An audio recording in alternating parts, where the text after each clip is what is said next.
This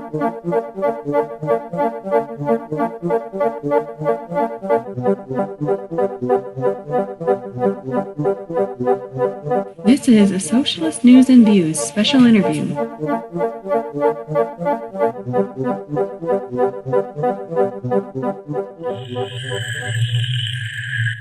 I'm Nick Schillingford, coming to you from the Urban Cabin Studios in South Minneapolis with this special interview. So on Socialist News and Views, we let folks introduce themselves. Do you want to just tell our audience who you are? Yeah, I guess I'll try and pick a place to start. Yeah. My name's Dick Sando. I've been, used to be quite an activist. Nowadays, I'm mostly an organizer, but just volunteer. I got started tenant organizing because our landlord was just terrible. We didn't have heat for like a couple months. You know, we had like roaches, rats, all that stuff. And so we kind of just banded together, did an association, did an action at our landlords, did some other stuff too. But it really just kind of showed me how effective it is. And so I really started trying to organize everybody into like their own associations, just help them, get started. People just don't know anything when they start. I didn't. Yeah, most people don't. They don't have any history of, there isn't people aren't familiar with the history of tenant organizing for the most part. I find, and even activists, like a lot of times aren't like super familiar with like the history of tenant organizing. And I'm not super familiar with the history of tenant organizing, although I know that there was some definitely covered in like People's History of the United States, like the film version and in the book.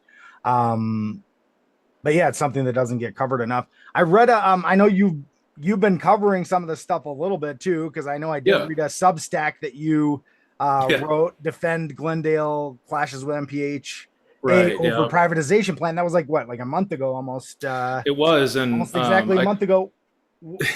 Where's that at? Where's that at? And where's the and what else is going on with Twin Cities tenants specifically right now? What's been going on after the past month here? Absolutely. I got that story through organizing. I ran into a group that was like the Defend Glendale group. And I was invited to a meeting. I had met up with someone through a mutual aid network who was interested in doing this kind of organizing. And through that, they informed me through their meetings and whatnot, like what was really going on about how Section 9, Section 8 work. Like there's Section 18, which is like a conversion process they're trying to do. To clarify, like Section 8, we all know what that is. It's like a private voucher system. Section 9 is what we refer to as public housing. So it's just the government, there's no middleman, but they're trying to convert these to Section 8 units, basically for tax credits. Royal Bank of Canada just won a big one. I can't remember, it's around $40 million in tax credits, that kind of stuff. And they can sell those off, they can use them themselves.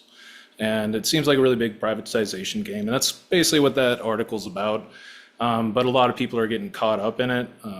People who are on vouchers or low income. We as tenant organizers renting from private landlords, we all have all the same protections, but it's kind of lacking in the voucher department because the landlords are kind of the ones who say if you keep your voucher or not effectively. They can say whatever they want to, and these people are kind of under the gun to shut up. So if anything, I just wanted to get that out there for people, and I'll be doing more investigative work on that. I'm investigating several things right now with the journalism end. But with the tenant connection, we are, I say this all the time, sound like a broken record, but we're very close to putting this damn thing out. Recently, we're talking about Twin Cities tenantconnection.org. Yeah. And, under construction.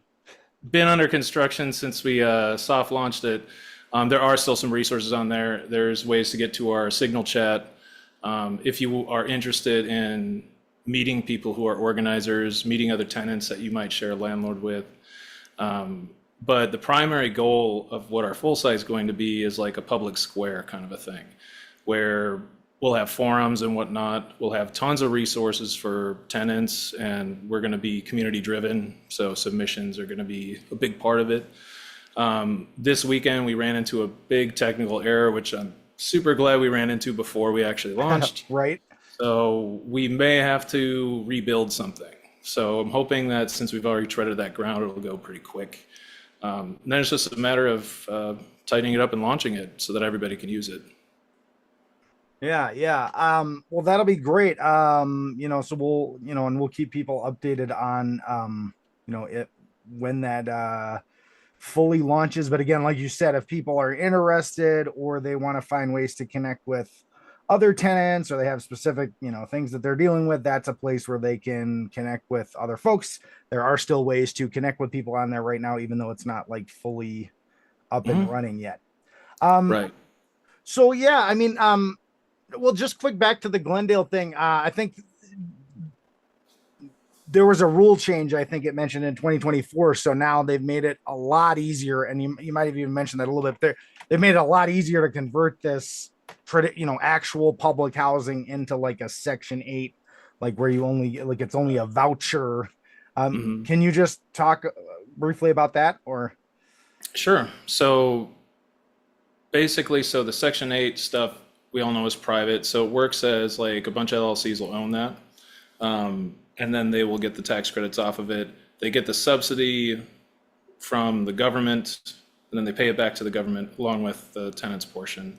It's just a weird thing. But with that Defend Glendale issue, what is called a Section 18, and that's where it's a pathway to convert these Section 9 properties into Section 8. And what you mentioned in 24, I believe that's the right year, they radically ramped this up. It was 5% of their properties they were allowed to liquidate. Now it's 95%. I believe that may have been as far back as Trump's first term, but in 24 it really accelerated. A lot of these rules go back even to Obama. And there was another president in there too, Biden. Yeah. Biden, yeah. It gets lost. Yeah, exactly. It gets lost like it was just Trump. And then it Trump was like again. December. Biden was in there. He could have done stuff. I mean, theoretically. Sorry, I didn't mean to, leave out Papa Joe there. Yeah, exactly. So no, it's just funny because like I feel like that's how it feels sometimes because Biden is just like in the middle there and like he didn't do. Yeah, people forget. Yeah, people forgot that he's a neoliberal. People thought that the guy who made it impossible for you to file bankruptcy on your student loans was going to forgive your student loans. Like, I don't know. You think they're ever not going to means test everything? Anyway, but we could hammer on about that being socialist. But well, do you want to give some of your thoughts? I know you mentioned some of your thoughts about landlords and things like that, but I mean, what specifically, how are tenants going to build this power that they need to build to absolutely rectify the housing, not only the housing situation that we find, but like just the poor conditions that we find in rental properties, all this other stuff. How are they going to build that power? What are the things that are going to have to happen over the next period to make that happen? What are your thoughts? That's a great question. So to kind of set it up, like the reason that I think this way is because we have so many tools at our disposal. Like the 504B.212 is the tenant right to organize law, and that went into effect January 25. And so it's got similar protections to like NLRA protections and whatnot. But it's not as specific to labor, it's specific to tenants. And it's a little bit vague, and the authors would tell you it's, they're working on adding to it. Not that I've talked to them, I've just heard that's, a lot of people have said, because there's a lot of things that have yet to be tested. There's a lot of language that may need to be cleared up, but at the end of the day, it's a document that allows us to organize, and if there's retaliation, then that's actually on the books, and it's $1,000 paid to the tenant that gets retaliated against. So there's a lot of like very strict like penalties in there. However, it's not super, it doesn't have all the teeth it needs. Like there's no collective bargaining agreement, just be straight with that. And I think your audience picks up on all this stuff, what it is. But given those weaknesses, the best part is that they can't stop organizers from coming into the building as long as they're accompanied by a tenant. Tenants can't be stopped communicating with each other, door knocking, flyering, any of that stuff. Landlord can't say you can't do it. If the landlord takes any of that down, says you can't, it's really if they put their foot down. But if they've already like torn down posters, retaliation, documenting these things when you're starting is important. But what I really want people to understand is that setting up an association is incredibly like easy compared to everything else I've done. Because if you got a problem in your building, chances are your neighbor's got a problem. Chances are they've had a problem. And really, there's some things like, hey, is this wrong in your apartment? Or, hey, how long does it take the landlord to actually get to your problem? Because it took 2 weeks for mine, that kind of stuff. And what it really is people don't realize that there's a lot of tools with the city. You can complain on things that you think are unsafe, whatnot. If there's repairs that need to be done, you can file a notice that you'll file for escrow in like 2 weeks if they don't do it. If your refrigerator stops running, your heat goes out, if you have AC, that's a part of it, a part of your lease. That's all emergency tenant remedies actions. These are all court procedures you got to do. And kind of what landlords bank on is that tenants, one, they don't know their rights. Right. There's a tenant bill of rights. You have a right to be informed of a whole lot of stuff I'm not talking about. But people need to know their rights. Hopefully someday we'll have some legislation that forces all landlords to present that. Not all of us know every single law. If that is on the books, I apologize. It's a good thing if it is. But that having right to counsel at housing court would be a big one. People don't navigate the law very easy, and the landlord's always represented by a lawyer who knows exactly what they're doing. It's kind of a disadvantage to the tenant. Right.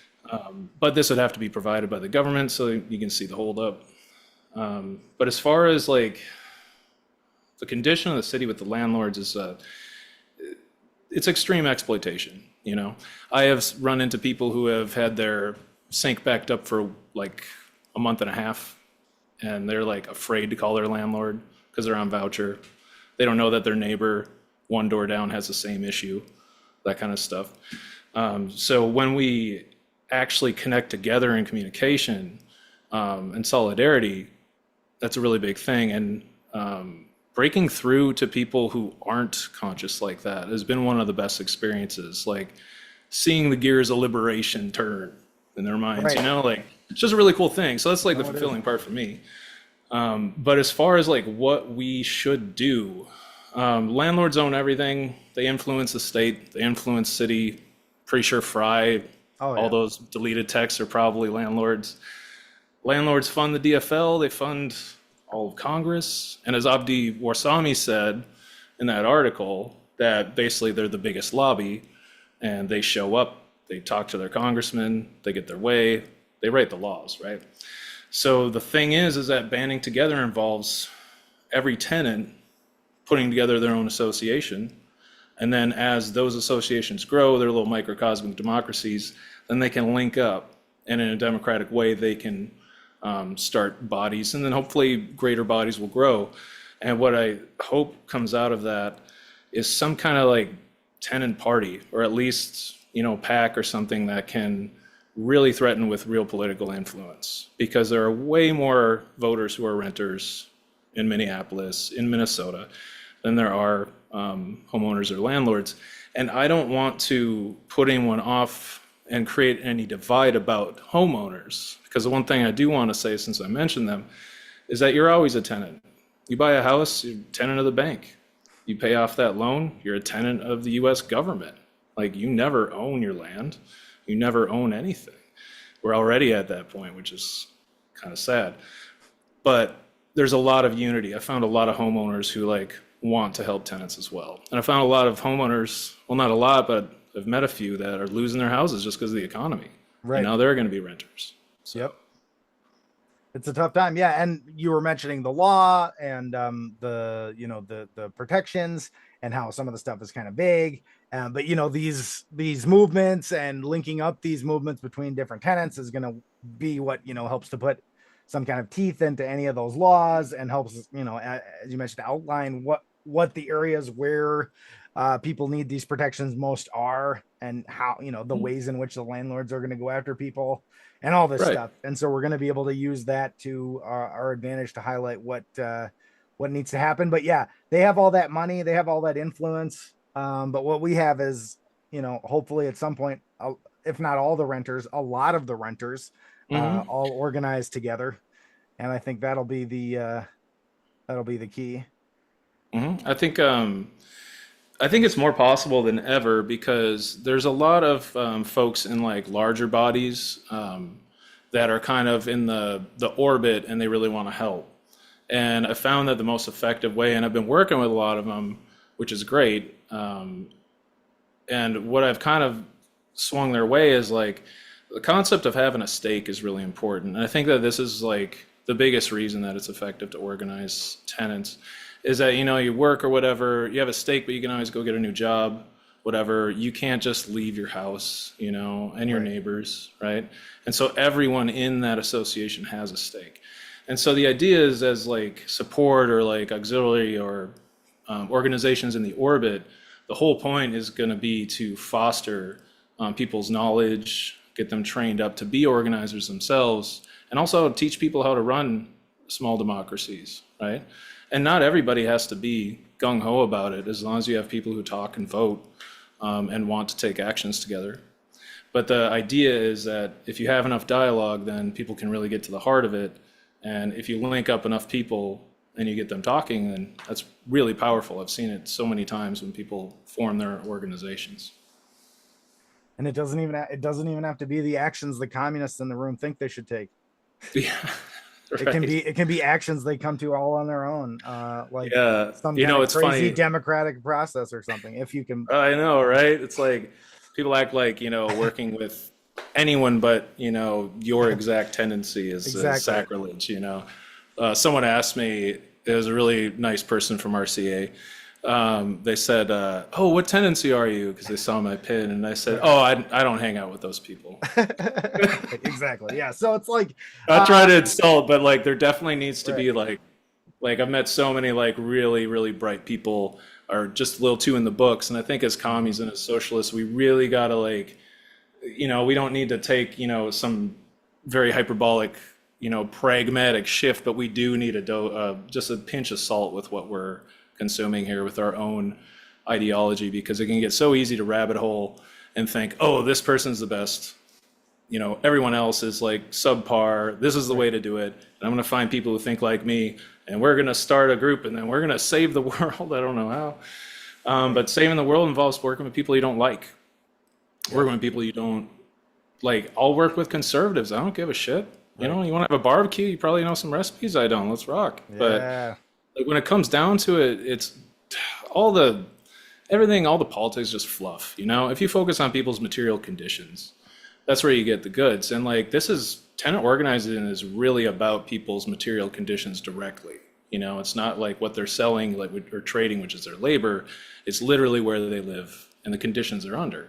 I mean, myself and all my neighbors, we pay $1,100 a month here for a 1-bedroom. You know, that's pretty cheap for the neighborhood. But what does that buy? You know, why aren't you here when there's roaches? Just spend $400 on a contractor and take care of the problem. You know, It's like you're making, and then what it really comes down to, I'll get on like how the landlords really work, is that what I've seen is evidence of, and also in our own association with our former landlord, he sold the place. But what they do is they don't pay any utility bills. Like our old management company, they're called Boulevard Management and Advisory. And definitely if anyone has them as a landlord, hopefully they can hit you up and get their info to me. Because I'm kind of on a bit of a mission for a bit of justice, just to help the people that they're screwing over. Last I checked, which was about a week ago, because a colleague sent me a document, they owe $111,000 to the city just for water, sewer, and garbage. Wow. Now they're just one landlord and they're smaller. You got private equity firms that have come in, done, you know, they do LLCs, they buy huge amounts of buildings, they run management companies, and it seems like it's just one big siphon. And then at the end of the day, when they lose the property or they finally get forced to pay it, it often just gets written off on property taxes, which is much more manageable for the investment portfolio. In the meantime, they're taking, my opinion, this is all speculation, but they're basically taking all that money that they lift, like we pay the utilities, but it doesn't go to them. Then they use it for investments, make whatever look better, but they never really pay it. And so like, why, I'm like, why should we have to pay any of that, right? If you're not paying it. But they take money straight out of the LLCs too. And so what ends up happening is like, if you hit them up for repairs in the middle of the month, chances are they've already taken out all the extra money and paid themselves bonuses. And so there is no money, literally no money to go buy that refrigerator and put it in. So that's why you're waiting 2-3 weeks, because you got greedy assholes up at top who literally, it's like oh, I can't go without making this $2,000 off of this unit. Like it's really a weird psychological thing. I think it's definitely a class thing. Oh Goes yeah. back to shit, you know. I mean, Lord is in the name, right? Yep. Yep. Let's Oh, feel well, good about and ourselves. it's an odd thing. Yeah, it's the the other thing I was gonna say is yeah, when you said two, it takes them 2 weeks or whatever, I was like, if they ever do it, yeah, not just Yeah. if they Mm-hmm. ever get to it, but like you were saying, or sometimes you don't want to call them, and I know that comes up a lot where you're like, Mm-hmm. or like you think somehow it's like your fault, even though it really isn't because Yeah. it's their crappy building that doesn't like work or whatever, but somehow you think maybe you did something wrong, and so you're like, oh, maybe I'll get in trouble for doing something. So there's like a million Mm-hmm. reasons. I One other thing I was curious, obviously like right in the Twin Cities here, you guys are hearing from tenants, and obviously you're not going to get into too much detail. Have you heard from any tenants in more like rural or like outer like suburb areas or anything like that at Yeah. all yet? Or Yeah, I'm going to be actually, someone came to a tenant organizing group who's wants to kind of just get brought up to speed because they've done labor organizing and they want to get into tenant organizing. They're from St. Louis Park, which is, oh first sure, rank. yeah, And there was someone that some folks and I were helping up in Columbia Heights. And, it's not exclusive to the cities. I just think right, that Minneapolis in particular is very willing to just put it all on the line and get some justice. I mean, I think we proved that yeah, yeah, recent yeah, month. yeah. And so I really do think that number one, now is the time. And number two, this is the place. I mean, we fucking take care of business. No, And nobody, absolutely. and like, we didn't burn anything down this time. I think we're uh, learning. I So know, right? like that, as corny as they are, the singing resistance, they played a really good role in that. I got to give them that. Well, I really appreciate that. Is there anything else that you want to say before you go? Otherwise, I think we covered a good bit of it. Yeah, I think that it'd be more of like a socialist appeal really to other socialists is that, we have spent a long time. I mean, if you're like me, you have, where Right. you're thinking like, okay, how the hell do we get to the revolution? Like how do we actually make this work? Is this just a pipe dream? If you and I have been around a long time, you see cycles where there's some pressure on and then people get activated over it and the pressure's released and people are like, oh, okay, and then they go back to brunch and then they bring the problem back and no one does anything. Right. Like ICE is currently doing all the same shit they were doing. It's just we're not engaged in the streets. And this kind of cycle is why I think that it's a lack of communication, really, because it's like Paulo Freire, if you ever read him, he had the concept of like the banking model of education. Well, it's kind of like the banking model of information. If you silo the information and you disseminate it, you will get messages across, and there's a good call for that. But we need a lot of the crossways communication, like between small entities like tenant associations. Yep. And every time I show someone their own power and I show them their own leadership skills, like there's someone I've been working with for 3 months and they were just determined to figure out how to do it and get better. And they put together an association and they're still going at it. And it's a really tough situation. So I've seen leaders emerge and they're your neighbors, like there's incredibly smart people in my association that we wouldn't have known, had we not done it. So there's all kinds of other positive things too. You're not just going against your landlord, you're creating a collective with your neighbors. And in all honesty, I mentioned Paulo Freire for reasons that we need to base our movements on unity rather than adversity. Because I think, it kind of went over the purity test thing earlier.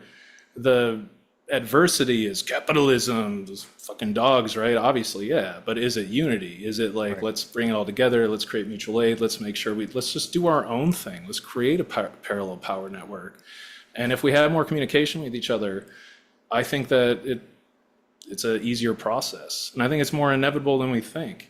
And that's why myself and several others had the idea to do the tenant connection, because we just want to foster that as much as possible. Well, great work and keep up the good work. And if there's other things coming up or other ways that we can help out or anything, just keep in touch. Sure. Thanks so much for taking the time to talk with me. Yeah, absolutely, Nick. Thanks for having me on. And that's our special interview. Thanks for tuning in. solidarity.